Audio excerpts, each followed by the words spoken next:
Si vous imaginez les peuples néolithiques occupés uniquement à chasser ou à cueillir, détrompez-vous. Ces ancêtres de l'actuelle Espagne s'employaient déjà à édifier des ouvrages qui semblaient impossibles pour leur époque, tels que le dolmen de Menga.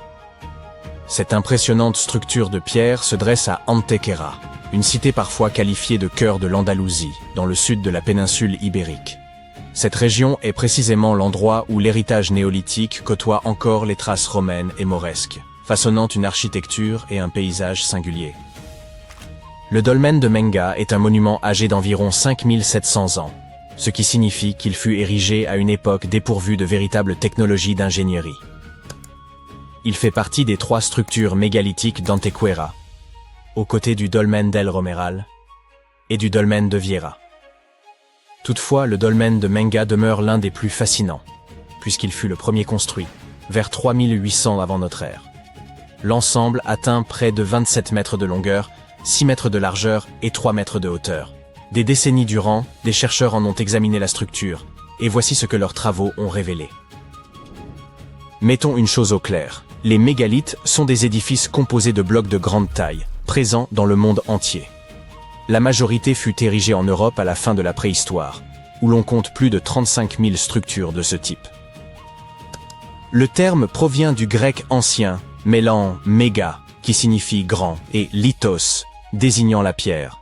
Le dolmen de Menga ne fut mis au jour qu'au cours des années 1840, mais sa découverte suffit à le faire reconnaître comme une œuvre singulière par son caractère inédit. Examinons à présent ce qui fonde cette distinction.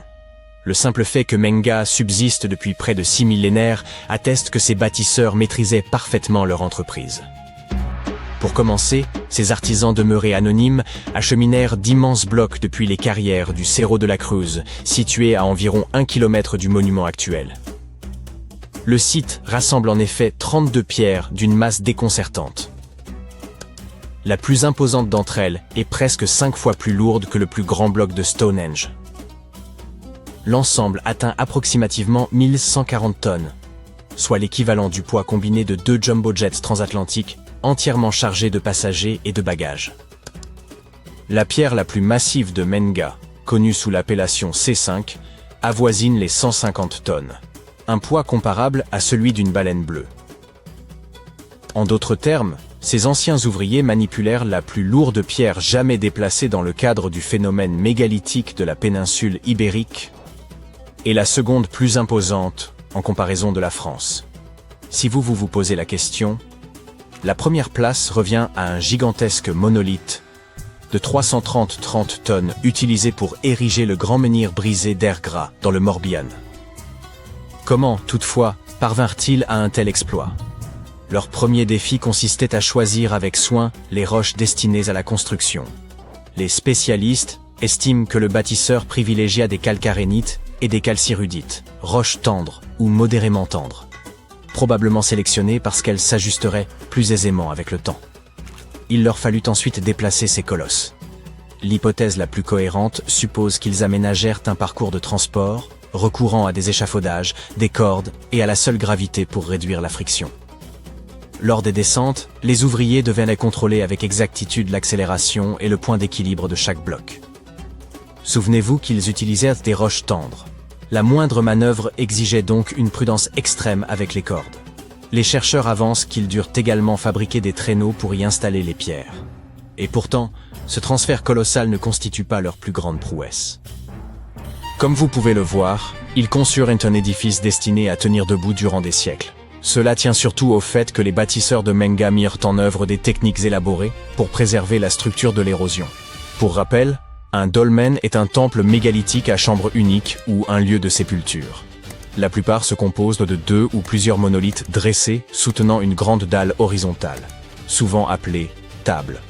La majorité des dolmens remontent au néolithique tardif et se rencontrent en de nombreux points du globe, de la Turquie à l'Angleterre, en passant par l'Indonésie, l'Espagne ou encore le Brésil, sans que la liste soit exhaustive.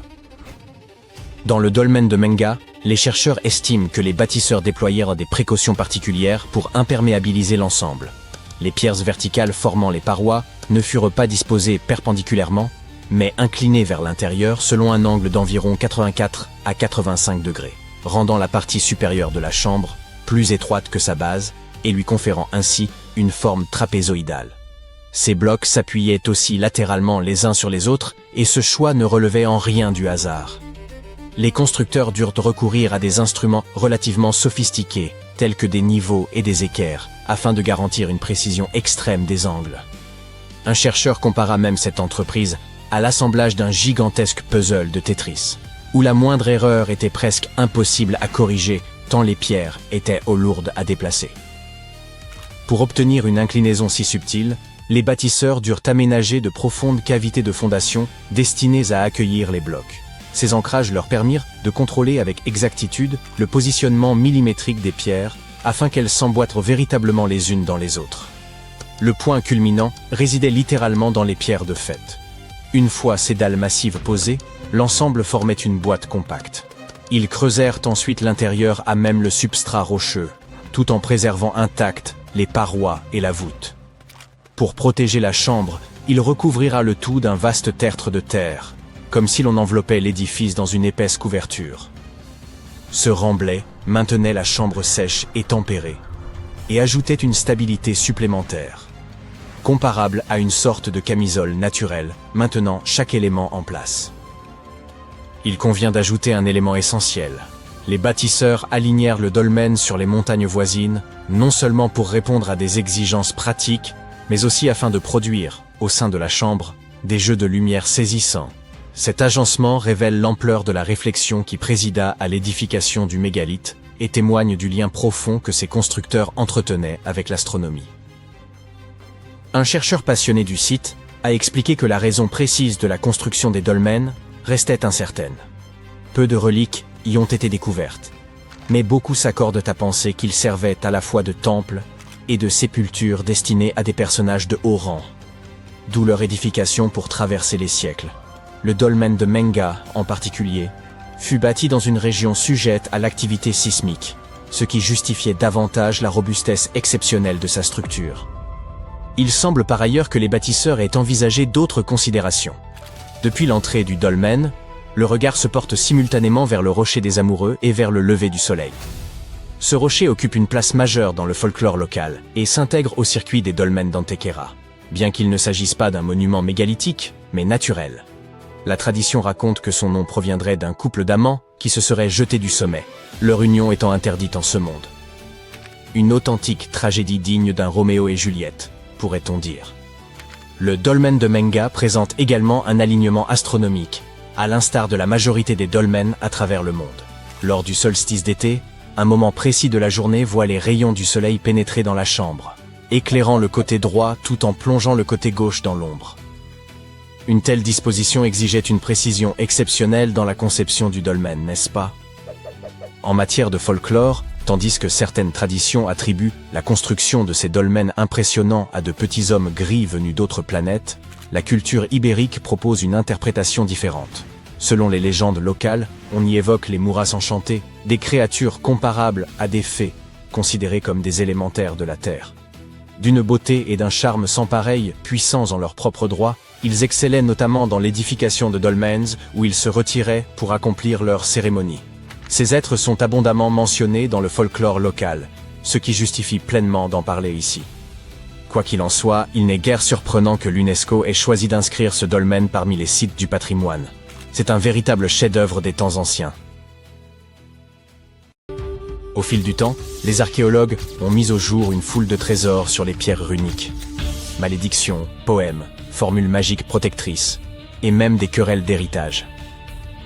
Pourtant, un artefact norrois récemment exhumé, nommé pierre de Svingerud, ne porte qu'un seul mot. Cela peut sembler bien fade, mais détrompez-vous, il s'agirait peut-être de la plus ancienne pierre runique jamais découverte. Près de 2 millénaires d'existence, et ce n'est pas tout. Les fouilles se poursuivent, et selon ce que l'on découvrira ensuite, elles pourraient révéler des secrets et éclairer le véritable sens de ces mystérieuses runes magiques. Voyons à présent jusqu'où l'on peut réécrire l'histoire connue avec un simple mot gravé dans la pierre. Il y a fort longtemps, durant les premiers siècles de notre ère, les Scandinaves croisèrent la route des Romains. Ils échangèrent des biens comme le verre ou l'argent, et peu à peu, les coutumes romaines, y compris l'usage de l'écrit, s'implantèrent au nord. Les peuples nordiques, séduits par l'alphabet romain, désiraient néanmoins disposer de leur propre signe. C'est ainsi qu'ils mirent au point un système original de caractères, qu'ils baptisèrent runes. Près de 20 siècles plus tard, en 2021, des archéologues exploraient un site funéraire de l'âge du fer aux abords du village de Svingerud, à l'est de la Norvège. Parmi les sépultures à crémation, ils mirent au jour une dalle de grès rougeâtre destinée à devenir un élément central d'une découverte archéologique majeure de Norvège. D'une taille comparable à celle d'une table basse, la pierre mesure un peu plus de 30 cm de large. Elle fut exhumée aux côtés de restes calcinés et de charbon, éléments caractéristiques d'une ancienne tombe cinéraire. Les runes qu'elle porte, gravées de manière grossière et peu profonde, semblent avoir été tracées à l'aide d'un objet pointu, tel un couteau ou une aiguille. Les pierres runiques ne sont pas rares, et les archéologues ont souvent l'occasion d'en mettre au jour, en particulier dans cette région. Toutefois, les analyses indiquent que tant le site funéraire que les inscriptions gravées sur la pierre remontent probablement à une période comprise entre le 1er et le 3e siècle. Cela nous situe bien avant l'ère viking, officiellement amorcée aux environs de l'an 800, ce qui en fait l'un des plus anciens témoignages fiables de l'écriture scandinave. À première vue, ces gravures évoquent soit des symboles mystiques destinés à solliciter l'aide des divinités nordiques, soit de simples entailles désordonnées tracées par un homme furieux frappant la pierre. Pourtant, il s'agit bien de lettres authentiques, maladroites, certes, mais volontaires. Ce système d'écriture ancestrale était utilisé par les tribus germaniques établies en Europe du Nord. On le retrouvait gravé sur du bois, des os ou de la pierre.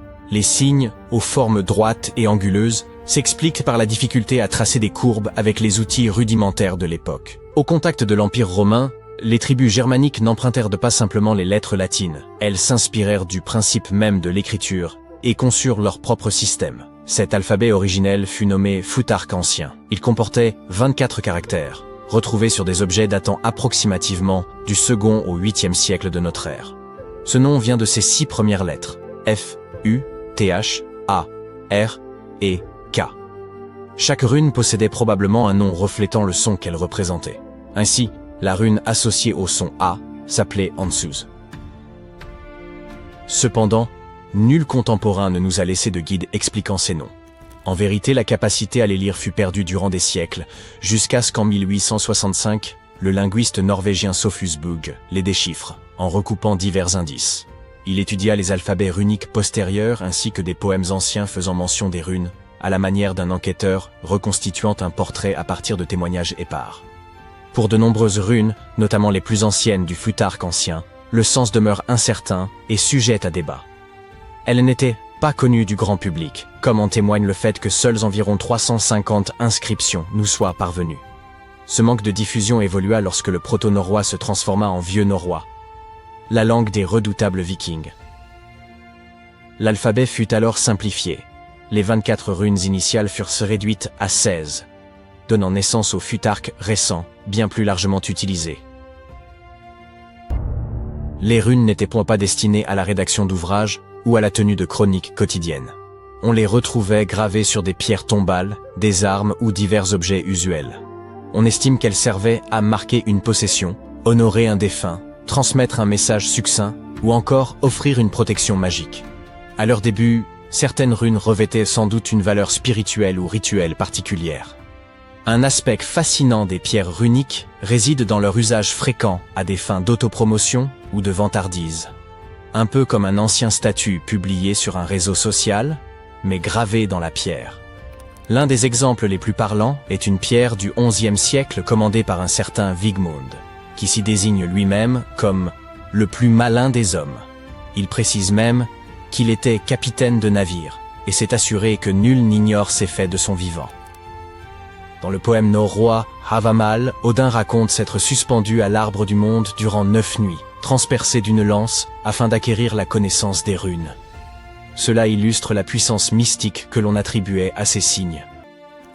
Il n'est donc guère surprenant que le mot « rune » dérive d'un terme proto-germanique signifiant « secret » ou « murmure ». On dit souvent que les mots détiennent un pouvoir, et pour les anciennes tribus germaniques, ce pouvoir revêtait une véritable dimension magique. Voilà pourquoi il importe de savoir à quel moment cette magie est née, et la pierre de Svingerud peut nous éclairer. car il ne s'agit pas seulement de connaître la date de son inscription, mais aussi d'en comprendre le contenu, l'emplacement et le contexte. Le lieu de sa découverte constitue déjà un site archéologique majeur, renommé pour ses trouvailles remarquables, notamment le célèbre casque de Geirmundbu, seul casque viking jamais retrouvé en Norvège. La pierre avait été déposée dans une fosse de crémation, aux côtés des restes d'un adulte et de quelques effets personnels.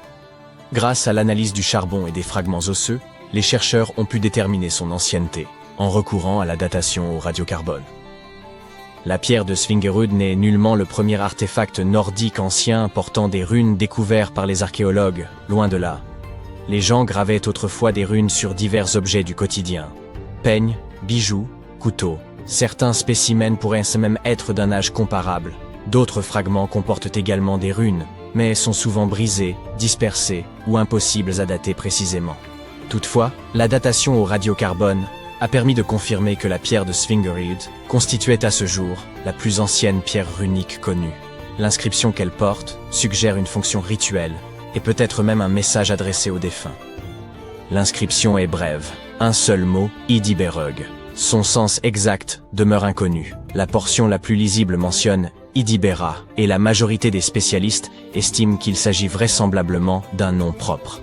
Peut-être une forme génitive, signifiant d'Idibera ou appartenant à Idibera. Il pourrait donc s'agir du nom de la personne ensevelie ou de celui d'une figure honorée. Il est fort probable qu'il s'agisse d'un prénom féminin, ce qui ferait d'Idibera la première femme connue à avoir été associée à l'écriture runique.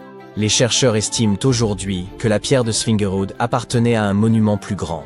Ils ont mis au jour plus d'une douzaine de fragments de grès éparpillés parmi plusieurs tombes du site. Une fois assemblés en laboratoire, ces morceaux s'imbriquaient parfaitement, comme un puzzle, ce qui suggère qu'ils provenaient tous d'une même pierre dressée. Le fragment principal, comportant l'inscription, fut découvert dans une sépulture, tandis que d'autres pièces similaires reposaient dans des fosses de crémation voisines. Les archéologues pensent que la pierre fut brisée, puis réutilisée dans le cadre d'un rituel, peut-être dans le but de relier symboliquement différentes personnes ou générations inhumées sur place.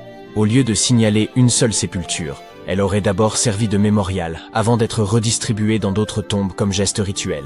Certains avancent même que ces runes auraient été gravées par des individus distincts à différentes époques. Modeste en apparence, la pierre de Svingerud n'en demeure pas moins un jalon essentiel. Étant la plus ancienne pierre runique connue dans un contexte archéologique sécurisé, elle pourrait éclairer les origines mêmes de l'écriture dans le nord de l'Europe. Cette découverte norvégienne montre que les runes étaient déjà associées au rituel, à la mémoire, et peut-être aussi aux femmes. Et si elles ne constituent qu'un fragment d'un monument plus vaste, alors ce que nous en connaissons n'est qu'un aperçu. De tels artefacts redéfinissent notre compréhension de la période pré-viking, et avec un peu de chance, d'autres pierres suivront. Peut-être même l'œuvre d'une autre femme graveuse de runes. En 1850, l'égyptologue français Auguste Mariette se rendit sur la terre des pharaons en quête de manuscrits, mais tomba par hasard sur une tête de sphinx qui émergeait des dunes. Après avoir dégagé le sable, il comprit que ce sphinx marquait l'entrée d'une structure souterraine. Quelques mois plus tard, il pénétra finalement dans le Sérapéum de Saqqara. À l'intérieur, il découvrit un gigantesque sarcophage en granit contenant les restes de 64 taureaux. Les scientifiques restent émerveillés par la technologie qu'utilisèrent les anciens Égyptiens pour déplacer ces immenses blocs. Le Sérapéum, construit vers 3000 ans avant notre ère, était une sépulture souterraine dédiée au taureau sacré Apis, vénéré dans l'Égypte ancienne. Il comportait un long corridor de près de 150 mètres, bordé de vastes salles de pierre. Certains sarcophages, pesant jusqu'à 100 tonnes, soit l'équivalent de 50 voitures moyennes, étaient réalisés avec une précision remarquable, présentant des angles parfaits de 90 degrés. Ornés de hiéroglyphes et de gravures, ces pièces détaillaient les récits et l'importance accordée au taureau Apis. Aujourd'hui, seuls 24 sarcophages subsistent. Dans l'Égypte antique, les taureaux Apis occupaient une place prépondérante en raison de leur lien avec le dieu Ptah. Ils étaient perçus comme porteurs de son esprit et de sa sagesse, tout en soutenant le pharaon et son peuple. Les prêtres identifiaient ces taureaux sacrés en recherchant des signes distinctifs. Un triangle blanc sur le front, symbole de lumière divine, une marque dorsale évoquant l'aile d'un vautour, et une forme de scarabée sous la langue, associée à la réincarnation. Lorsqu'un taureau portait ces marques, il était considéré comme élu par Ptah et traité avec vénération. Ces animaux vivèrent dans un temple dédié à Memphis, ville où l'on honorait Ptah, et bénéficièrent des soins les plus attentifs, ainsi que d'offrandes de visiteurs désireux de recevoir leur bénédiction. À leur mort, les taureaux Apis étaient momifiés et honorés avec la plus grande solennité.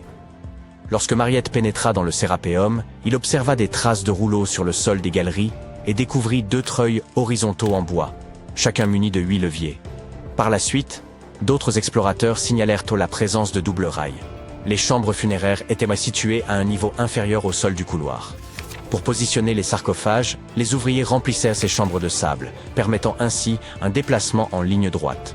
Ensuite, le sable était progressivement retiré, abaissant doucement les sarcophages dans des emplacements parfaitement taillés dans la roche. Une inscription en pierre trouvée dans le Sérapéum mentionnait qu'à l'époque de Ptolémée II, en 247 avant notre ère, il fallait 28 jours pour placer un seul sarcophage avec son couvercle. L'incroyable précision des sarcophages, notamment leurs angles de 90 degrés, s'explique également par les avancées géométriques des anciens Égyptiens. Dès 1850 avant notre ère, ils rédigèrent des traités de géométrie, démontrant qu'ils connaissaient une valeur approximative de pi et savaient recalculer le volume d'une pyramide tronquée. Ces compétences avancées en mathématiques expliquaient leur capacité, 5 siècles plus tard, à sculpter des surfaces parfaitement planes. Bien que tout cela puisse sembler logique, certains pointent des incohérences. La taille des sarcophages dépasse largement celle des taureaux, alors que les pharaons étaient inhumés dans de petits cercueils, à peine adaptés à leur corps. De plus, ces sarcophages, réalisés en granit avec une précision remarquable, auraient pu être fabriqués en calcaire, un matériau bien plus facile à travailler. Le transport de ces immenses sarcophages semble réalisable en théorie, mais reste complexe. Si une personne pouvait tirer environ 200 kilos, il aurait fallu au moins 250 personnes pour déplacer un seul sarcophage. Or, les tunnels du Sérapéum sont extrêmement étroits, excédant d'à peine 60 cm la largeur des sarcophages eux-mêmes. Il aurait été impossible que des centaines de personnes se serrent dans ces espaces confinés pour tirer les sarcophages. Et quand bien même, comment auraient-elles pu faire pivoter les blocs dans ces étroits couloirs, les abaisser dans leurs niches et les positionner parfaitement au centre? Pourtant, cela a été réalisé pas moins de 24 fois, chaque sarcophage étant impeccablement centré. De surcroît, les chambres étaient recouvertes de poussière, sans aucune trace de suie provenant des lampes, ce qui impliquerait de travailler dans une obscurité quasi totale. La fonction véritable de ces sarcophages pourrait toutefois avoir été différente. Bien avant l'ère des pharaons, les populations locales connaissaient déjà le processus de fermentation. Ce phénomène survient lorsque des micro-organismes, comme les levures, consomment des substances comme l'amidon, produisant ainsi du gaz carbonique et de l'éthanol. Il est donc possible qu'en Égypte ancienne, des aliments tels que l'orge, le pain ou même la viande aient été placés dans ces immenses coffres de pierre, puis scellés hermétiquement à l'aide de lourds couvercles. Ces sarcophages en granit, d'une précision remarquable, étaient pratiquement hermétiques, empêchant toute fuite. Lorsque la levure commençait à agir, elle générait progressivement du gaz carbonique, augmentant la pression interne. Les sarcophages, dotés d'une robustesse exceptionnelle, pouvaient supporter des pressions bien supérieures à celles des pneus de voiture. Sous l'effet de cette compression, les cristaux du granit produisaient une très faible charge électrique. Ce phénomène était possible grâce à la présence de quartz dans le granit, un matériau réactif à la pression. Par ailleurs, l'ajout de viande ou de parties animales aurait pu favoriser le développement des levures. La viande contient en effet de l'acide oléique, un élément nécessaire pour que les levures continuent de croître et résistent aux effets toxiques de l'éthanol qu'elles produisent. Ainsi, avec l'accumulation de gaz et la production d'électricité, ces sarcophages n'auraient pas uniquement servi d'anciens garde-manger, mais auraient pu être de véritables systèmes énergétiques. Au fil du temps, la pression interne devenait si élevée qu'elle pouvait repousser le couvercle, libérant le gaz avec un bruit sec. Toutefois, lorsque le Sérapéum fut redécouvert en 1850, d'anciennes peintures montrèrent que des pierres étaient empilées sur certains couvercles. Cela suggère que, dans l'Antiquité, des efforts furent entrepris pour alourdir ces couvercles afin de limiter les pertes dues à la pression interne. Ce poids additionnel permettait également aux cristaux de quartz du granit de continuer à générer davantage d'électricité sous l'effet de la pression. Si quelqu'un ouvrait l'un de ces sarcophages de pierre plusieurs millénaires plus tard, Ils ne découvriraient à l'intérieur que les ossements des taureaux déposés à l'origine. C'est précisément ce que Mariette a mis au jour dans les années 1850. Peu après les premières fouilles effectuées au cours de la seconde moitié du XIXe siècle, le Sérapéum fut ouvert aux visiteurs. Le prince de Galles, futur Édouard VII, aurait même déjeuné avec ses invités dans l'une de ses tombes. Bien que le site ait été rendu inaccessible pendant un certain temps à cause des sables et des séismes, il est aujourd'hui de nouveau possible de le visiter afin d'en percer le mystère. Grâce aux technologies modernes, nous pourrions bientôt résoudre de nombreuses autres énigmes historiques. Une équipe de scientifiques du musée Field d'Histoire naturelle de Chicago a récemment utilisé un scanner spécifique pour analyser des momies égyptiennes sans les déballer. Les chercheurs ont soigneusement transporté 26 momies sur des chariots adaptés jusqu'au parking où se trouvait le scanner. Celui-ci a pris des milliers de clichés radiographiques détaillés de chaque momie et de leur cercueil. En regroupant toutes ces images, ils ont pu créer des modèles 3D révélant l'intérieur des momies, y compris les squelettes et certains artefacts. Ces images devraient permettre aux archéologues de mieux comprendre les pratiques funéraires égyptiennes, remontant à plus de 3000 ans. Bien que la phase de numérisation ait été réalisée en seulement 4 jours, l'analyse complète des données pourrait prendre jusqu'à 3 ans. Les chercheurs ont néanmoins déjà pu découvrir quelques détails personnels sur certaines momies. L'une des figures momifiées les plus célèbres du musée est Chenet Aa, une aristocrate ayant vécu dans l'Égypte ancienne il y a environ 3000 ans.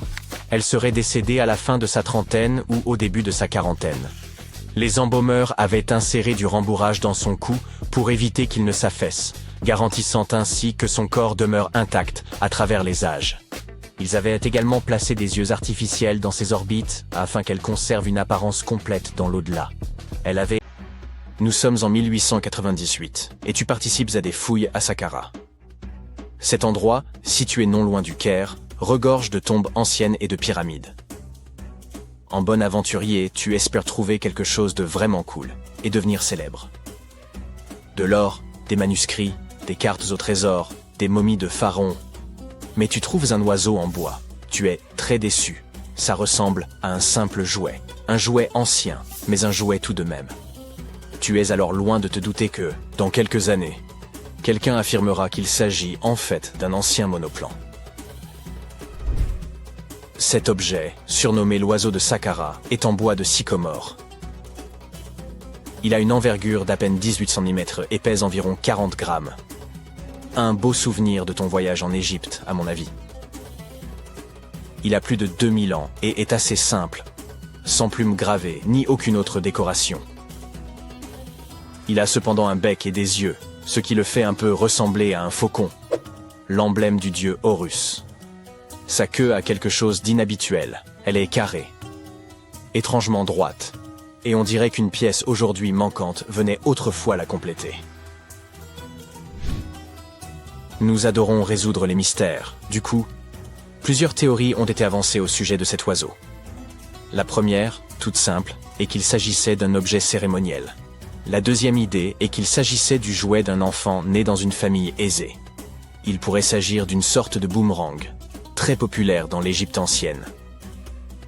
Enfin, selon une autre théorie, l'oiseau aurait été utilisé comme girouette. Mais cette théorie n'a pas été retenue, car la figurine ne présente aucun trou ou marquage, à l'exception de celui qui a été fait au musée du Caire pour la fixer sur son socle. Il n'y avait donc jadis aucun moyen de l'accrocher. Près d'un siècle après la découverte de l'oiseau, l'égyptologue Khalil Messia a proposé une nouvelle théorie selon laquelle il pourrait s'agir d'un modèle de monoplan. Selon lui, il manquait à l'oiseau un empennage horizontal. Par ailleurs, ses ailes étaient placées à angle droit, comme celles des avions modernes. Cela aurait pu servir à générer la portance aérodynamique nécessaire au vol. Le docteur Messia a également affirmé qu'il était courant à l'époque de placer des modèles miniatures d'inventions technologiques dans les tombes. Les anciens Égyptiens ont-ils vraiment inventé l'avion en 200 avant notre ère? Cela aurait beaucoup contrarié les frères Wright, que l'on considère comme les inventeurs de l'aviation. Ils n'ont effectué leur premier vol qu'en 1903. Afin de nous en assurer, il nous faudrait tester le modèle. Mais le musée égyptien ne laisserait probablement personne lancer en l'air cette précieuse pièce de collection. C'est pourquoi le concepteur de planeur, Martin Grégory, a construit un modèle similaire, cette fois en balsa, et a pu conclure que même avec un empennage horizontal, cet avion n'était pas très performant. Affaire résolue. Et non. Une chaîne de télévision n'a pas trouvé cela convaincant et a donc invité un expert en aérodynamique à construire une autre réplique de notre oiseau. Il l'a testé dans des conditions similaires à celles de l'Égypte ancienne, et a été impressionné par ses capacités. Ainsi, si le prototype d'un avion a bien été inventé à l'époque des pharaons, il s'agirait d'un opart, ou objet manufacturé incongru, en français. Soit un objet anachronique, en avance sur son temps en termes de technologie ou d'histoire. Et l'oiseau de Saqqara n'est pas le seul exemple d'une telle chose. En 1901, un groupe de plongeurs a découvert la machine d'Anticythère dans une épave sous-marine près de l'île grecque du même nom. On l'a surnommée le premier ordinateur analogique du monde. Et on pense qu'elle date d'environ 100 ans avant notre ère. Le mécanisme en bronze pouvait indiquer la position du Soleil, de la Lune, des planètes et des étoiles, ainsi que les phases lunaires, les dates des prochaines éclipses solaires, et même la vitesse à laquelle la Lune se déplace dans le ciel. Personne ne sait exactement qui l'a utilisé, ni comment ou où il a été fabriqué. Mais il est évident qu'il était extrêmement précis et bien trop avancé pour son époque. Les premières toilettes à chasse d'eau ont-elles été inventées au XXe siècle? Et non. Les Minoens de Crète et la civilisation de la vallée de l'Indus ont mis au point cette super invention à peu près à la même époque, il y a environ 4000 ans. Leur modèle de plomberie était si bien conçu qu'il a fallu attendre 2000 ans avant de voir apparaître quelque chose d'aussi performant. Une ancienne toilette minoenne a été découverte dans le palais de Knossos. Elle était équipée d'un siège de bois placé juste au-dessus d'un tunnel qui conduisait l'eau d'un réservoir vers un égout souterrain. D'autres toilettes nécessitaient un apport d'eau à l'aide de cruches. Seuls les riches pouvaient s'offrir un tel luxe. À l'époque, si tu possédais un bien immobilier, les toilettes chasse d'eau étaient le signe de ton appartenance aux plus hautes sphères. Les portes automatisées étaient une chose nouvelle en 1931. Mais la technologie qu'elles utilisent est en fait beaucoup plus ancienne. Elle date du 1er siècle de notre ère. Le mathématicien et ingénieur Héron d'Alexandrie imagina à cette époque un système capable d'ouvrir et de fermer les portes. Pour faire fonctionner son invention, il fallait allumer un feu. Un pot en laiton était placé sous le feu, à moitié rempli d'eau. Le pot était ensuite relié à des récipients qui servirent de poids. Grâce à la chaleur, l'eau se déplaçait dans les récipients qui descendaient et tiraient sur les cordes. Rien à voir avec une porte de supermarché qui s'ouvre et se ferme grâce à l'électricité. La porte de Héron mettait des heures à s'ouvrir, et il n'y avait aucun moyen d'arrêter le processus. C'est pourquoi on n'ouvrait les portes qu'une fois par jour, avant que les gens n'entrent dans les temples. Cela ajoutait un peu de mystère aux cérémonies. Incroyable. Il semblerait que la toute première batterie ait été inventée à Bagdad, il y a environ 2000 ans. Un archéologue allemand a découvert une jarre d'argile de forme ovale en 1938. Les scientifiques ne savent toujours pas à quoi elle servait ni qui l'a inventée. Selon une théorie, elle aurait été utilisée pour galvaniser des objets avec des métaux précieux. Lorsqu'elle était remplie d'un acide faible, comme du vinaigre, la batterie produisait environ 1 volt. Selon une autre théorie, il s'agirait d'un récipient destiné à recevoir des rouleaux sacrés. Que dirais-tu de lentilles de contact conçues par Léonard de Vinci? En 1508, il inventa une lentille de verre munie d'un petit entonnoir. Il n'y avait qu'à verser de l'eau à l'intérieur, et cela améliorait la vision. Mais ce n'était pas super pratique. 100 ans plus tard, René Descartes décida d'améliorer cette idée. On dit lentilles de contact, parce qu'elles sont censées entrer en contact avec les yeux, tu vois? Ce tube de verre rempli de liquide permettait une meilleure vision. Mais il était hélas impossible de cligner des yeux. 2 siècles et demi plus tard. La technologie du verre permit aux scientifiques de concevoir des lentilles qui s'inséraient dans l'œil et permettaient même à leurs porteurs de cligner des yeux. Une belle invention. Toutefois, ces lentilles étaient fabriquées en verre soufflé et l'œil ne pouvait pas respirer. Une cinquantaine d'années plus tard, les concepteurs adoptèrent le plastique, plus léger, incassable et résistant aux rayures, même si les lentilles couvraient encore l'œil entièrement. Ce n'est qu'en 1948 qu'un certain Kevin Tuohy ponça une lentille en plastique et se rendit compte qu'elle restait en place même en ne couvrant que la cornée. Imagine-toi vivre dans le Londres du 19e siècle et avoir besoin d'envoyer un message à New York. Cela prenait alors une dizaine de jours. Du coup, lorsqu'en 1858 les délais passèrent de quelques jours à quelques heures, ce fut une véritable révolution. Le premier message fut envoyé par la reine Victoria elle-même, grâce à un câble télégraphique transatlantique qui passait sous l'océan. Hélas, cette invention ne survécut que quelques semaines. Et il fallut attendre des années pour qu'on puisse à nouveau s'en servir. Le 30 octobre 1759, les habitants du Moyen-Orient ont été réveillés en sursaut par un tremblement de terre. Des fissures sont apparues sur les murs de leur maison, les toits ont commencé à s'effondrer. Les gens sont sortis en courant de leur maison et se sont rassemblés dans des zones dégagées. Mais à cause des fortes secousses, ils continuaient à perdre pied et à tomber. Un mois plus tard, un autre tremblement de terre s'est produit qui s'est avéré être encore plus fort. Des arbres ont été brisés, des maisons se sont effondrées, des fissures profondes sont apparues dans le sol. La catastrophe a duré 2 minutes. Des oasis, des routes et des villes ont été détruites. Miraculeusement, les anciens bâtiments de Baalbek ont résisté au tremblement de terre.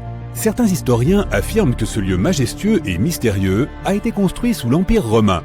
Mais de nombreux chercheurs ne sont pas d'accord. Quelle que soit la vérité, la ville est l'un des principaux mystères archéologiques de l'humanité. Le bâtiment le plus étonnant de Baalbek est le temple de Jupiter. Les habitants de l'Empire romain croyaient que Jupiter détenait le pouvoir sur la foudre et le tonnerre. Le bâtiment ressemblait à une plateforme avec 54 colonnes sur lesquelles reposait un toit massif.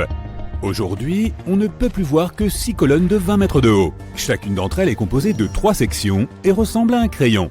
Les mines de ces crayons ont été construites en plomb, ce qui a rendu les colonnes exceptionnellement solides. Chacun de ces morceaux de pierre pesait la somme incroyable de 80 tonnes. C'est le poids de 35 SUV Ford Explorer. Voici le plus grand bloc de la Grande Pyramide de Gizeh. Mais comparé au bloc de Baalbek, il ne semble même pas si impressionnant. Les fondations sous le temple de Jupiter ont été préservées. C'est ainsi que les spécialistes ont découvert qu'il était composé d'environ 25 pierres monolithiques pesant 450 tonnes chacune. Cela signifie que les blocs de Baalbek pèsent presque 4 fois plus que les blocs d'Égypte. Il y a 3 autres énormes blocs de calcaire dans les fondations, pesant chacun 800 tonnes. C'est plus de 2 fois le poids d'un avion Boeing 747. Les anciens bâtisseurs ont dû avoir du mal à sculpter de tels géants dans un morceau de pierre. Et après cela, ils ont aussi dû les tirer jusqu'au site de construction et les soulever à une hauteur importante. Répéter cette logistique serait probablement un cauchemar pour les constructeurs d'aujourd'hui. Pour réaliser une telle quantité de travail, ils auraient besoin d'un équipement moderne. Mais les constructeurs de Baalbek n'avaient pas de camions, de grues avec des scies circulaires ou d'électricité. Comment les bâtisseurs du passé ont-ils réussi à faire cela ? Les scientifiques ont une théorie qui inclut des cordes, des treuils et des systèmes de levier. Naturellement, les ingénieurs du passé ont fabriqué tous ces gadgets en bois. À environ 900 mètres des ruines du complexe du temple se trouve une carrière.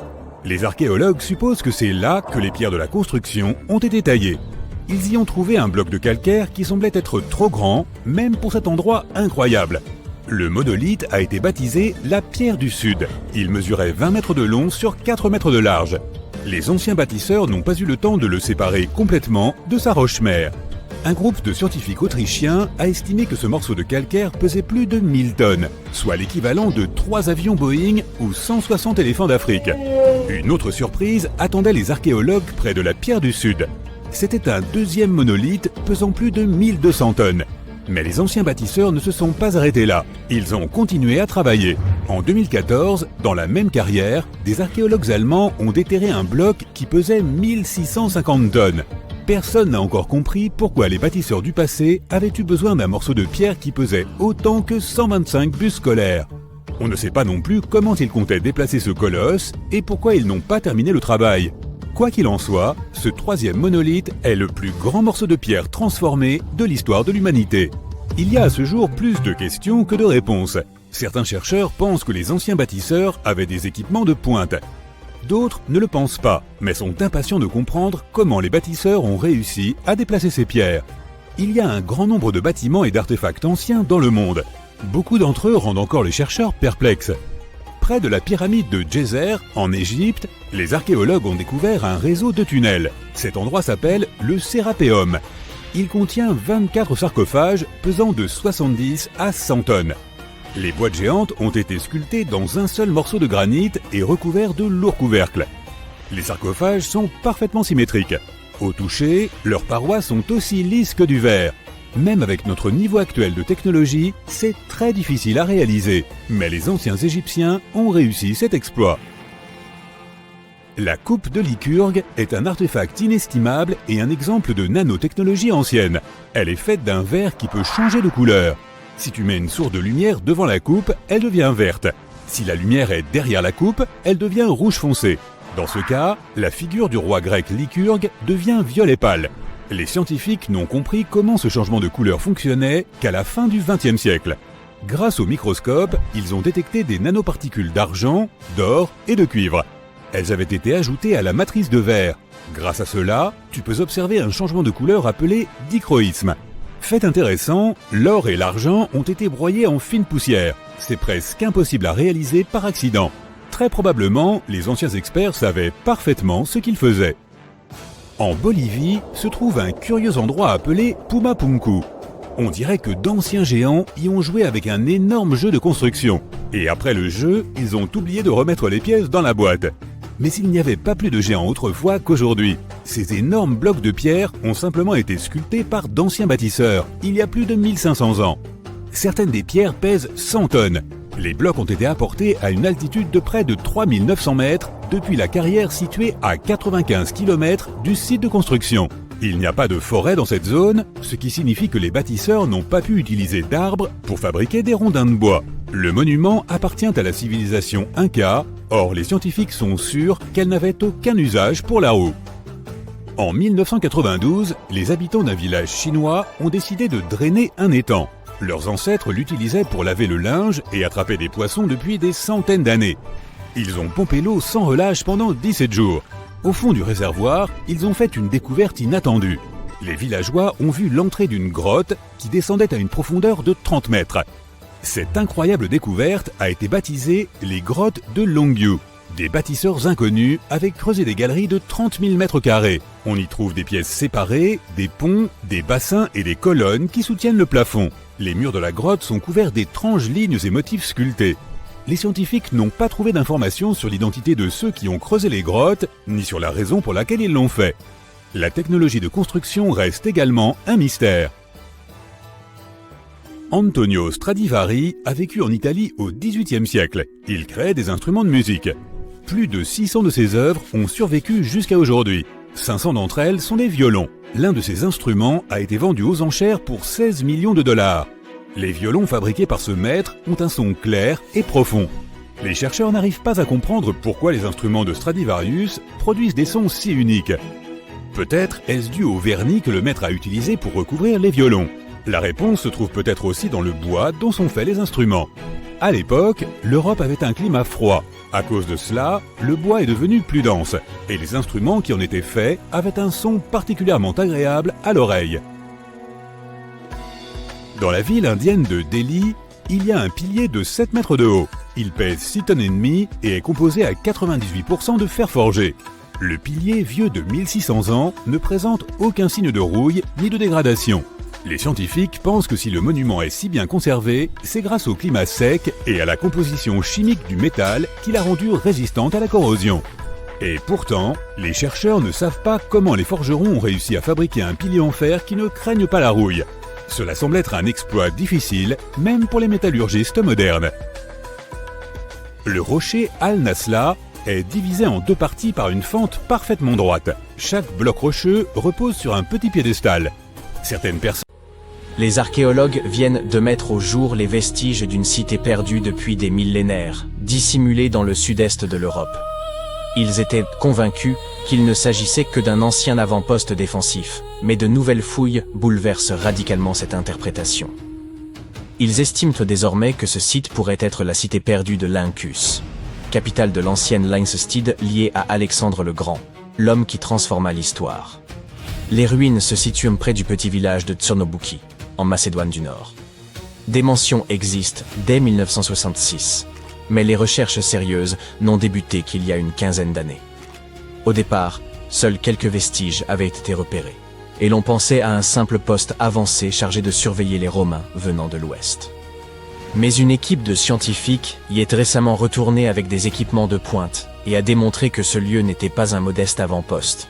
En explorant le sous-sol, les chercheurs ont établi que l'acropole, colline plane dont le sommet supporte les ruines, possédait assez de salles et d'infrastructures pour abriter une véritable ville à l'intérieur des remparts.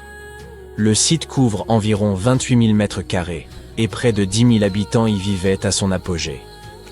Ils ont aussi mis au jour un atelier textile et de nombreux objets, dont une monnaie à l'effigie d'Alexandre le Grand, des haches, des pièces de jeu, une lampe à huile et une petite poterie ornée d'un cœur. L'une des découvertes les plus remarquables est un billet de théâtre en argile réutilisable, caractéristique de la Macédoine du Nord. Cela suggère fortement la présence d'un théâtre, probablement installé dans l'un des grands édifices. Les spécialistes pensaient autrefois que la cité remontait au règne du roi Philippe V. Mais désormais, grâce à la monnaie et surtout aux outils anciens, ainsi qu'aux fragments de poterie mis au jour, ils estiment que des populations pourraient y avoir vécu dès l'âge du bronze, entre 3300 et 1200 avant notre ère.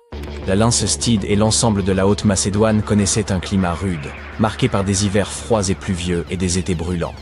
L'existence y était difficile et se résumait souvent à une lutte pour la survie. Les habitants de la région étaient principalement des pasteurs nomades, contraints de se déplacer au fil des saisons. Ils parcouraient le territoire avec leurs troupeaux de bovins, de chèvres et de moutons, à la recherche des pâturages les plus favorables. À cette époque, la Macédoine occupait une position marginale dans le monde grec. Elle relevait en partie de la culture hellénique, mais les grandes cités-États, comme Athènes et Sparte, ne la reconnaissaient pas pleinement. Cette situation périphérique lui permit cependant de combiner traditions grecques et héritages locaux. Peu à peu, sous des souverains tels que Philippe II et Alexandre le Grand, elle s'imposa et transforma profondément l'ensemble du monde antique. Les nouvelles découvertes réalisées à Tchernobyki révèlent à quel point l'ancienne Macédoine était connectée et influente, d'autant que la cité se trouvait sur les routes commerciales menant à Constantinople. De grandes figures historiques telles qu'Octave et Agrippa ont peut-être traversé la région en route pour affronter Cléopâtre et Marc-Antoine. Le site pourrait également correspondre à la capitale perdue de l'ancien royaume de Lyncestis, ou Lynkos. Certains spécialistes estiment qu'une grande ville de Haute-Macédoine pourrait être le lieu de naissance de la reine Eurydice I, mère de Philippe II de Macédoine, qui s'empara de la Lyncestide au IVe siècle avant notre ère. Le royaume de Macédoine devint alors indépendant. Et c'est dans ce contexte que le fils de Philippe II, Alexandre, accéda plus tard au trône du royaume macédonien. Fidèle à sa renommée, il édifia en seulement 13 ans l'un des plus vastes empires de l'histoire, s'étendant de la Grèce jusqu'à l'Égypte et à l'Inde, avant de mourir à l'âge de 32 ans. Les chercheurs comptent désormais approfondir l'exploration de ce site majeur afin de mieux comprendre les premières civilisations européennes. Cette découverte remarquable a été rendue possible grâce au lidar. Cet outil de télédétection permet de cartographier, sur de vastes territoires, des données telles que la hauteur de la végétation, la densité des forêts et de nombreux autres détails. Le lidar est un système actif, produisant sa propre énergie sous forme de lumière pour analyser le terrain. Un laser émet des impulsions extrêmement rapides, qui atteignent le sol et se réfléchissent sur des éléments comme les constructions ou les branches d'arbres. Le capteur recueille ensuite cette lumière réfléchie et l'enregistre. En mesurant le temps nécessaire au trajet aller-retour de la lumière, il devient possible de calculer la distance parcourue, puis de déterminer avec précision l'altitude de chaque point du relief. Des scientifiques ont récemment mis au jour une autre cité disparue grâce à cette même technologie. Nommée Giengola, elle était demeurée dissimulée sous l'épaisse jungle mexicaine pendant près de 6 siècles. Durant tout ce temps, les chercheurs pensaient n'y trouver qu'une forteresse abandonnée. L'accès demeura impossible jusqu'à ce que le lidar permette, depuis un avion, d'obtenir en seulement 2 heures un modèle tridimensionnel complet du site. Giengola fut édifiée à l'époque précolombienne, entre 1350 et 1521. Elle s'étendait sur 360 hectares, comptait plus de 1100 édifices, près de 4 km de murailles défensives et un vaste réseau de voies intérieures. La cité présentait un plan urbain soigneusement organisé, avec temples, terrains de jeux de balles et quartiers distincts pour les élites et pour le peuple. Elle constituait un centre majeur pour les apothèques, installés dans la région depuis environ 600 avant notre ère. Les familles y vivaient dans des maisons disposées autour de larges patios centraux, entourés de pièces, qu'elles agrandissaient au fil du temps et des naissances. Enserrés par les montagnes, les habitants exploitaient chaque parcelle constructible des pentes et utilisaient même le drainage naturel pour s'approvisionner en eau. Leur savoir-faire apparaît remarquable, nombre de constructions étant encore debout aujourd'hui.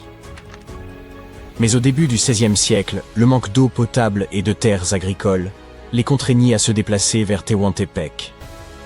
Les archéologues entendent désormais approfondir l'étude de l'organisation zapotèque, de leur système politique et de leur premier contact avec les Espagnols, en analysant l'ensemble des 1170 bâtiments révélés par le LIDAR, un travail qui nécessitera plusieurs années.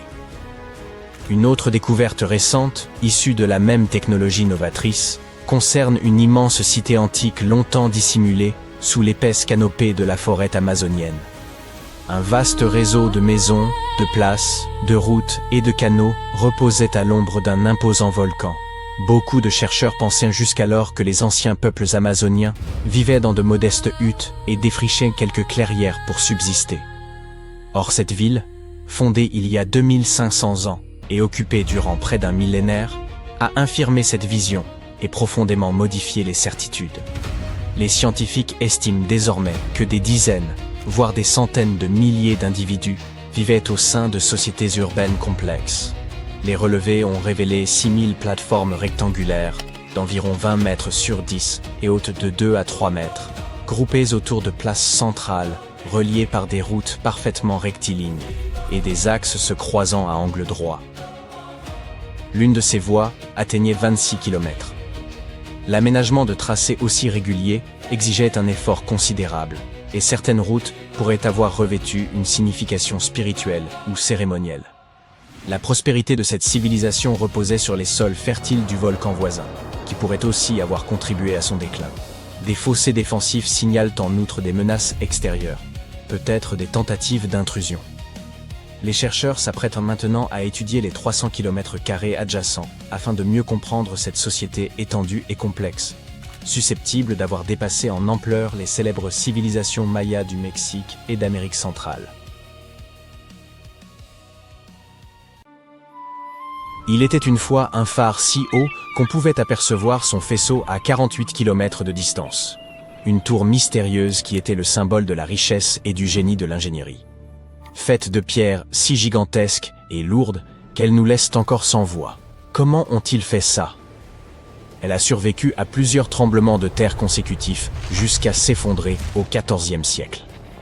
Avançons jusqu'à aujourd'hui. Des archéologues viennent de remonter 22 de ces blocs colossaux des fonds marins. Ils sont en train de reconstituer la tour pour que nous puissions à nouveau l'admirer et l'explorer. Mais pas comme vous pourriez l'imaginer. Le phare d'Alexandrie n'était pas un phare parmi d'autres. C'était le phare des civilisations anciennes. L'une des merveilles du monde les plus durables. Construit vers 280 avant notre ère sur une petite île appelée Pharos, il culminait à environ 100 mètres de haut. À titre de comparaison, c'est plus haut que la Statue de la Liberté, ou Big Ben. Toutefois, gardez à l'esprit qu'elle fut construite avant l'invention de la grue, de la poutre en acier et des amateurs de musculation, et cela devient époustouflant. Pour les marins, apercevoir cette tour scintillante, c'était comme de voir enfin le panneau de sortie après des heures de conduite sur l'autoroute la plus dangereuse du monde. Le phare était un soulagement pour leurs yeux fatigués, car la légende dit que les eaux autour de Pharos étaient difficiles, pleines de récifs cachés extrêmement dangereux pour les navires. D'anciennes sources prétendent que sa construction a nécessité environ 12 ans, avec un coût avoisinant les 800 talents d'argent athéniens, une unité de poids antique proche de 26 kg. Cela signifie que quelqu'un a dû transporter des coffres contenant 23 tonnes de pièces de monnaie pour régler la note. Sans chariot élévateur, très probablement à travers la mer. Incroyable. Le phare était tellement impressionnant que le mot « pharos » a fini par être utilisé pour désigner les phares dans tout un tas de langues. Sa structure suivait un design à 3 étages. Elle était carrée à la base, octogonale au milieu et cylindrique au sommet. Tout en haut, il y avait une statue, vraisemblablement de Zeus ou de Poséidon. L'extérieur du phare en calcaire blanc avait été poli avec un enduit attrape-soleil, de sorte qu'il brillait comme un phare même sans feu. La nuit, la situation changeait. Le bois était difficile à trouver en Égypte, donc le feu pouvait être alimenté par des fagots de racines de papyrus, voire de la naphte pour une flamme plus vive. Quel que soit le combustible, sa lueur était amplifiée par un miroir massif en bronze poli. Les miroirs en bronze étaient assez courants à l'époque. Ce n'est qu'à la Renaissance, bien après que le pharos se soit effondré, que les miroirs recouverts de verre sont devenus la norme dans les phares européens. Pendant la journée, ce même miroir pouvait réfléchir la lumière du soleil, et la silhouette blanche éclatante de la tour, ainsi que la fumée s'élevant de son feu, aidaient les marins à trouver leur chemin. Alexandrie était l'un des ports les plus fréquentés du monde ancien, rempli de marchands, de voyageurs et de messagers, et son phare était son monument emblématique. Anecdote amusante. Si vous êtes fan de l'univers de Game of Thrones, vous avez certainement pensé à la Hightower de Villevieille. Certains fans spéculent que non seulement le phare fictif, mais la ville elle-même proviennent, par inspiration, d'Alexandrie. Et l'amour de George R.R. Martin pour les merveilles anciennes ne s'arrête pas là. Il y a aussi le titan de Braavos. L'auteur bien-aimé a confirmé le parallèle intentionnel avec le monumental colosse de Rhodes.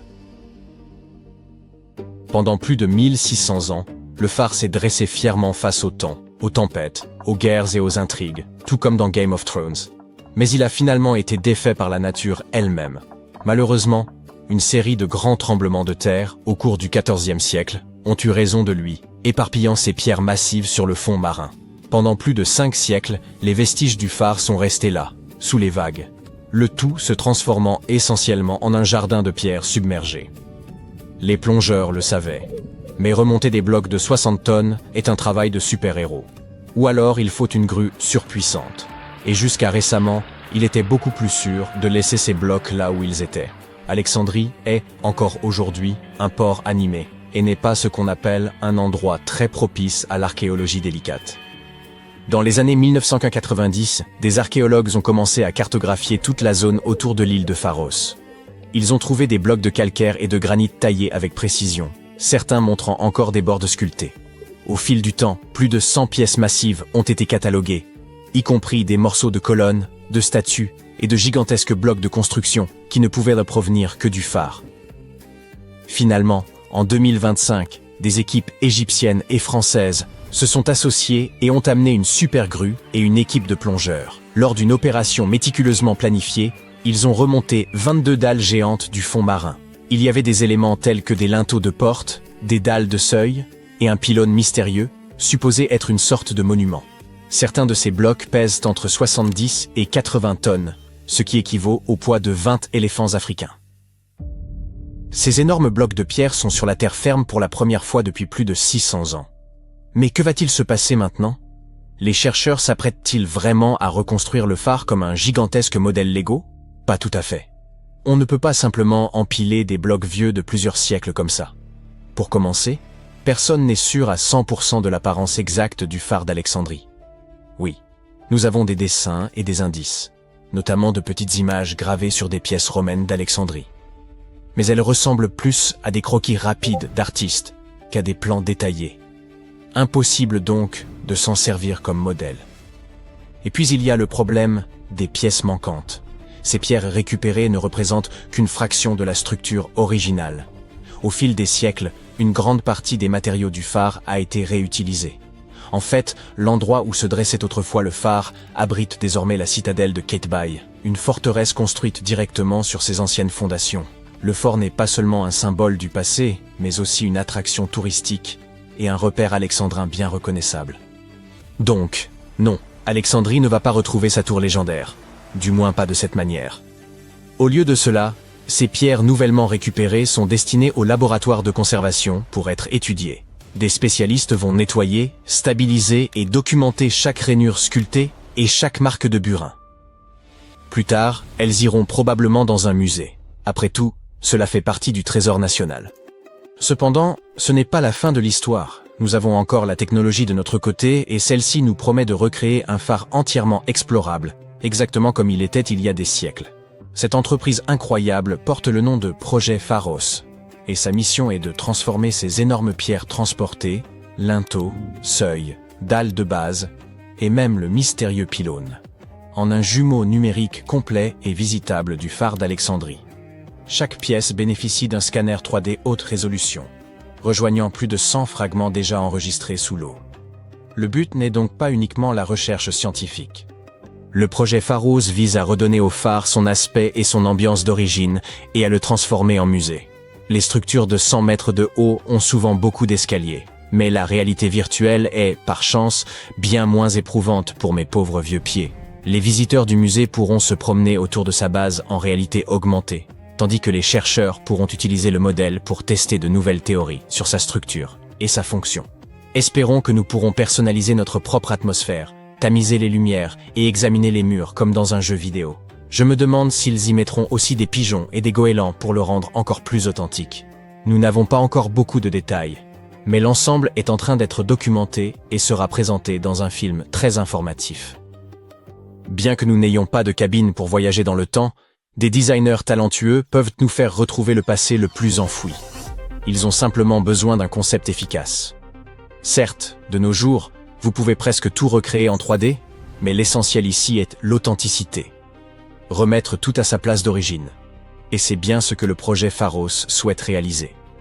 Peut-être qu'un jour, toutes les merveilles du monde antique finiront par être recréées de manière similaire, mais il n'y a aucune raison de s'arrêter là. Le tourisme virtuel peut faire gagner du temps et de l'argent. Bien que rien ne puisse remplacer une expérience réelle, visiter des lieux authentiques recréés en réalité virtuelle pourrait être une très bonne solution pour le tourisme de masse. Les habitants sont déjà enthousiastes. La citadelle de Qaitbay attire déjà des gens, mais désormais, Alexandrie s'apprête à accueillir sa première attraction touristique numérique. Bientôt, quiconque possédant un casque VR pourra se tenir au sommet de cette merveille historique, plisser les yeux en regardant le coucher du soleil et enfin répondre à cette question brûlante. Est-il possible de s'épuiser en montant des escaliers virtuels? Et pourquoi pas aussi personnaliser la bande sonore? Des chercheurs ont mis au jour une cité entière, celle de Guyengola, restée enfouie sous l'épaisse canopée mexicaine durant 6 siècles. S'étendant sur 360 hectares, elle regroupait plus de 1100 édifices, 4 km de remparts, un réseau interne de voies de circulation, ainsi qu'un aménagement urbain réfléchi, comportant temples, terrains de jeux de balles et des quartiers distincts réservés aux élites ou aux classes populaires. Pendant des générations, l'on a cru qu'il ne subsistait là qu'une forteresse abandonnée, selon des récits transmis oralement. Jusqu'à peu, il était impossible d'appréhender l'immensité du site sans des années d'exploration au sol. Mais grâce à une technologie récente, un outil de télédétection appelé LIDAR, il a été possible de générer en à peine 2 heures, depuis un avion, une modélisation tridimensionnelle de l'ensemble. Guyengola fut édifié entre 1350 et 1521. Ce site revêtait une importance capitale pour les Zapotèques, peuple implanté dans la région depuis environ 700 avant notre ère.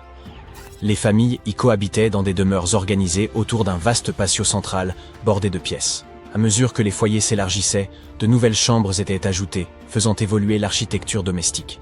Les analyses ont démontré que dirigeants et habitants de conditions modestes œuvraient de concert à l'essor de la cité. En raison du relief montagneux environnant, ils surent exploiter intelligemment les pentes naturelles pour y implanter leurs constructions, favorisant ainsi l'écoulement des eaux pluviales. Cette ingéniosité a permis de garantir la solidité et la pérennité des habitations, dont bon nombre demeurent encore debout aujourd'hui. Au cœur de la cité se dressent 2 pyramides, sans doute consacrées aux rites et cérémonies que les prêtres accomplissaient en l'honneur de leurs dieux. Les offrandes étaient déposées sur les autels, tandis que le public se rassemblait sur 2 places aujourd'hui affaissées. On y trouve également un palais comportant 64 pièces, dont certaines soutenues par des colonnes circulaires, réparties sur plusieurs terrasses inclinées. On y trouve des patios desservis par de nombreux escaliers, tous reliés entre eux. L'outil de télédétection a également révélé un promontoire circulaire, aménagée sur un affleurement rocheux naturel, qui permettait aux apothèques de voir leurs ennemis s'approcher de loin. Les chercheurs ont aussi identifié 2 structures circulaires, probablement conçues pour l'observation astronomique et la mesure du temps. Ils ont aussi mis au jour plusieurs tombes, attestant la présence d'un cimetière urbain. À la fin du XVe siècle, les apothèques exerçaient leur pouvoir sur une vaste portion de la côte pacifique et étaient parvenus à défendre leur territoire contre les ambitions expansionnistes des Aztèques. Ils réalisèrent un exploit quasi inespéré, tenir bon durant un siège de 7 mois à Giangola et en sortir victorieux. Après cette victoire, ayant conservé leur domination sur le sud mésoaméricain, les apothèques n'avaient plus besoin de demeurer à Giangola. Si les montagnes offraient certains avantages, l'accès à l'eau douce et à des terres fertiles pour l'agriculture s'avérait essentiel. La petite ville de Tehuantepec, située à 19 km à peine, réunissait ces conditions. Ils s'y établirent donc peu avant l'arrivée des Espagnols, en 1521. Avec le temps, les pratiques culturelles des apothèques commencèrent à décliner. Leur civilisation ne s'éteignit toutefois pas totalement. Aujourd'hui encore, plus de 3000 apothèques résident dans l'état mexicain d'Oaxaca, où ils continuent de perpétuer leur langue et leurs traditions. La création du modèle 3D de cette cité perdue ne constitue qu'une étape préliminaire dans la recherche. Les archéologues espèrent que les études à venir permettront de mieux comprendre l'organisation politique et sociale des apothèques, la manière dont ils administraient leur cité, ainsi que la nature de leurs échanges avec les Espagnols à leur arrivée. Ils projettent d'examiner les 1170 structures révélées par le balayage lidar, ce qui nécessitera plusieurs années. Plutôt que de fouiller le sol, ils auront recours à des technologies non invasives afin d'explorer la ville sans en altérer les vestiges. Grâce à cette même technologie, les scientifiques ont pu révéler l'existence d'une vaste cité ancienne, enfouie sous le dense feuillage de la forêt amazonienne. Un ensemble structuré de maisons, de places, de routes et de canaux reposait dans l'ombre d'un imposant volcan. Pendant des siècles, nombre de chercheurs ont cru que les peuples amazoniens vivaient dans de modestes huttes, ne défrichant que de petites parcelles pour subsister.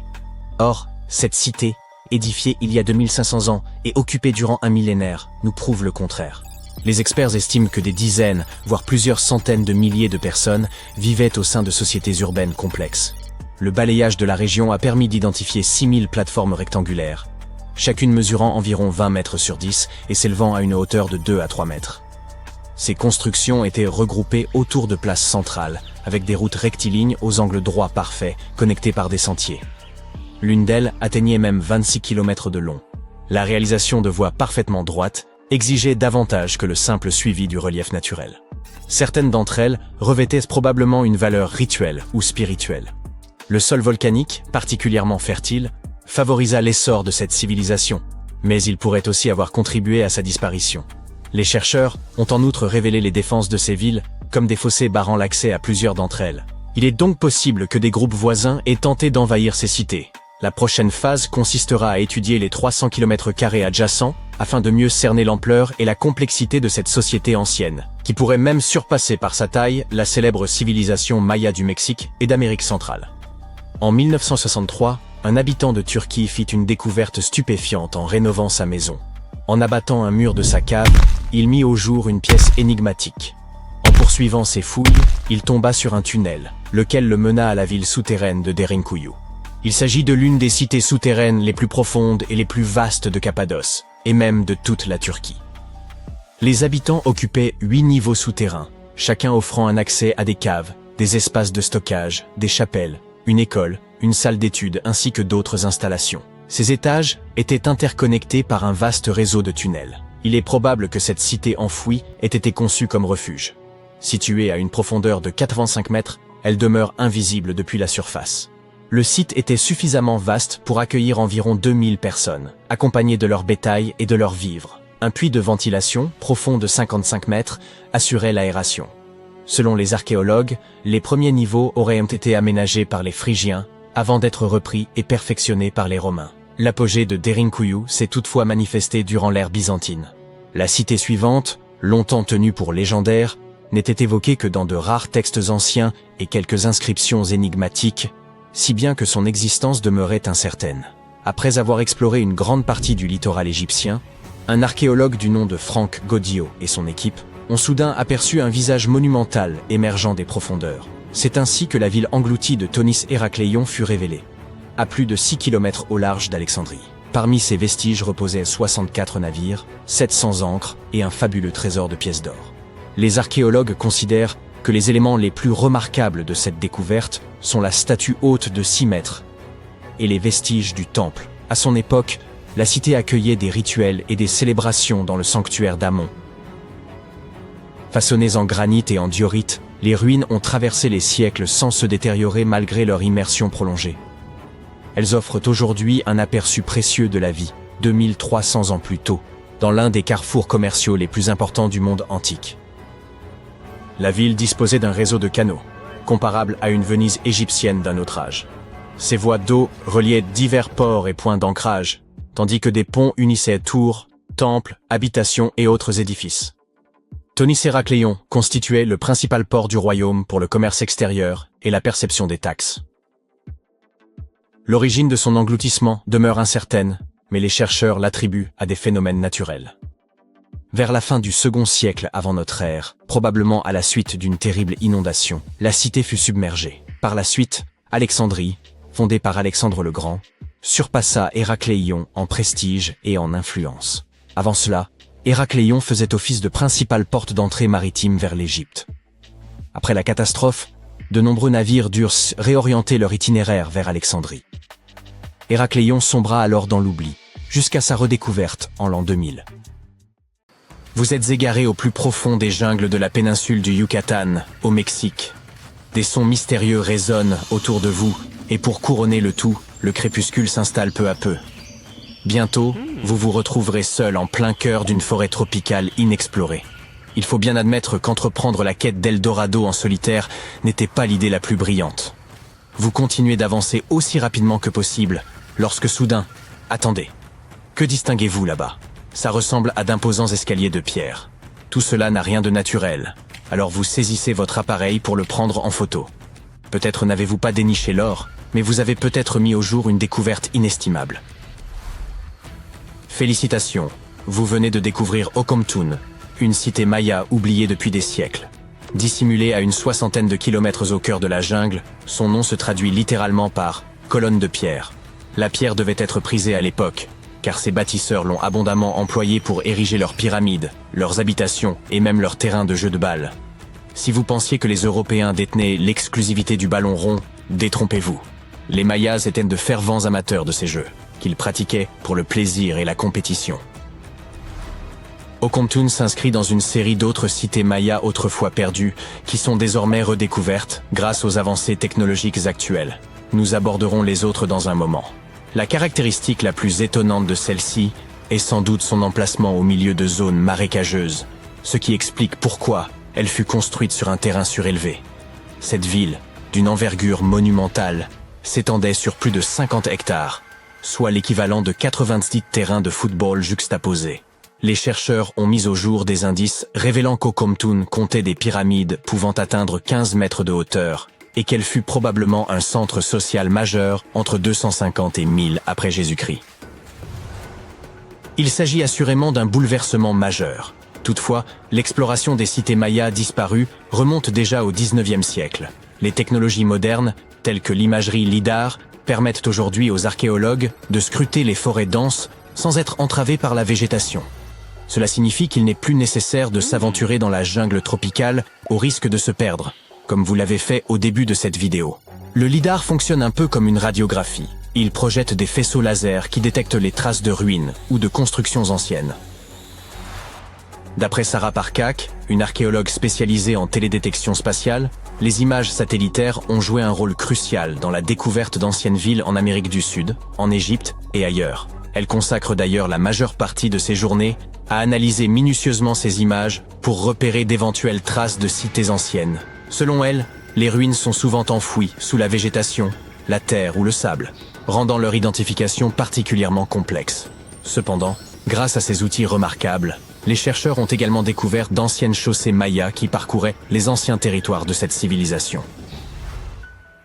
Admirez donc ces anciens passages. Nous sommes davantage habitués à voir de telles ruines dans des pays du vieux continent. Mais imaginez des routes de 40 mètres de large, blanchies à la chaux, pour guider les voyageurs dans l'obscurité. Les scientifiques ont récemment mis au jour un réseau de plus de 170 km de ces voies, qu'ils estiment antérieures aux premières routes mayas officiellement répertoriées jusqu'à présent. Ces routes, qui traversaient mais parfois des terrains marécageux et étaient même surélevées par endroits, sont aujourd'hui qualifiées de premières super autoroutes du monde. Bien qu'aucun indice de traction animale n'ait été retrouvé, il est probable que les Mayas les aient utilisées pour se déplacer au sein d'un réseau, pouvant compter jusqu'à 964 peuplements. Construites sous la forme d'une vaste toile d'araignée, ces chaussées, d'après les informations recueillies par les archéologues, servaient à former un système étendu d'échanges économiques et sociaux entre les différentes cités. Cette découverte remet complètement en question l'idée selon laquelle la période préclassique maya, qui remonte à 2000 ans avant notre ère, se limitait à de petits villages tribaux. Imaginez l'ampleur des ressources humaines et l'expertise en ingénierie qu'il a fallu mobiliser pour ériger ces immenses voies blanches. Les archéologues pensent que la construction de ces voies suivait un processus similaire à celui utilisé pour les pyramides, un amalgame de boue et de pierres de carrière, complété par plusieurs couches de calcaire pour leur donner cette teinte éclatante. Assez impressionnant, n'est-ce pas ? Prenons cependant un peu de recul pour mieux comprendre le contexte. Les Mayas représentèrent l'une des plus vastes civilisations précolombiennes des Amériques. Jusqu'à présent, les spécialistes estimaient qu'à son apogée, la civilisation maya comprenait plus de 40 cités, regroupant des millions d'habitants. C'est une population considérable. Leur empire s'étendait de la péninsule mexicaine du Yucatan jusqu'au Guatemala et au Belize, avec une économie fondée principalement sur l'agriculture. Toutefois, la péninsule présentait un environnement particulièrement hostile pour la culture. Les Mayas ont donc dû concevoir des systèmes d'irrigation sophistiqués dans la plupart de leurs cités. Outre la construction de pyramides, de bâtiments cérémoniels et de places, ils ont aussi développé un système astronomique à nul autre pareil. Grâce aux anciennes technologies dont ils disposaient, ils étaient en mesure de prédire avec précision la position de planètes comme Vénus et Mars, ainsi que les dates exactes des éclipses. Si vous n'avez jamais vu d'exemple de cité maya ancienne, voici Tikal. Située au cœur de la jungle guatémaltèque, Tikal est réputée pour avoir été la capitale d'un ancien État maya conquérant. À son apogée, cette ville était aussi influente que des métropoles comme Londres ou New York le sont aujourd'hui. Elle est composée d'un ensemble de monuments complexes, dont l'Acropole Nord, l'un des plus anciens de Tikal. Façonnée exclusivement par des mains humaines vers 350 avant notre ère, elle servait de sépulture aux rois et aux dignitaires. Les monuments, pouvant atteindre jusqu'à 60 mètres de hauteur, étaient autrefois ornés d'une splendide peinture rouge, une couleur chère aux Mayas. Mais de nos jours, il ne reste que la pierre calcaire exposée. Chichén Itzá, quant à elle, abrite l'une des pyramides les mieux conservées au monde. Située dans l'état du Yucatan, cette ville maya remonte à plus de 1500 ans. À son apogée, elle comptait environ 35 000 habitants et s'étendait sur une superficie de 10 km². Le site est dominé par El Castillo, un majestueux temple pyramidal de 24 mètres de haut. Ce qui le distingue particulièrement, ce sont les 91 marches de chacune de ses 4 faces qui, en y ajoutant la plateforme supérieure, totalisent 365 marches, correspondant au nombre de jours de l'année solaire. Il est évident que c'était une civilisation de grande ampleur, n'est-ce pas ? C'est d'ailleurs pour cette raison que le mystère de son déclin reste si difficile à élucider. Les indices relatant l'effondrement de cet empire autrefois puissant sont rares. Quelle en aurait été la cause ? Une sécheresse dévastatrice peut-être ? Des recherches menées en 2017 ont apporté quelques éléments nouveaux susceptibles d'éclaircir ce mystère. À partir des données recueillies sur le site de Ceibal, au sud-ouest de Tikal, les chercheurs ont examiné les résultats des analyses de radiocarbone, ainsi que les découvertes issues des fouilles archéologiques et des céramiques, pour obtenir de nouvelles informations sur le déclin inattendu de cette grande civilisation.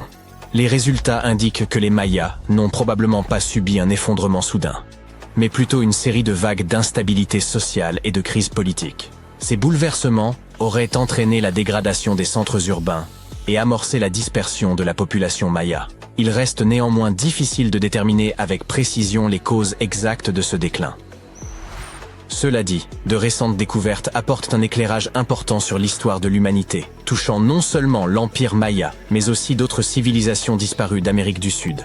Une découverte majeure au Brésil, réalisée grâce à l'imagerie satellitaire, suscite également la stupeur des scientifiques. Des images prises à proximité du rio Xingu, dans la région amazonienne, suggèrent que des villes peuplées de millions de personnes auraient pu exister au cœur de la jungle, bien avant l'émergence de notre civilisation moderne. Si cela ne vous surprend pas, difficile de dire ce qui le ferait. Des images satellites ont également révélé un réseau de tranchées datant de 200 à 1200 après Jésus-Christ, au sein de la forêt bolivienne. Ces traces suggèrent la présence de communautés pouvant abriter environ 60 000 personnes au cœur de la jungle. Lorsque des chercheurs de l'Université de Floride se sont rendus sur le terrain pour vérifier les données satellitaires, ils ont eu la surprise de découvrir plusieurs monticules, accompagnés de fossés et de géoglyphes.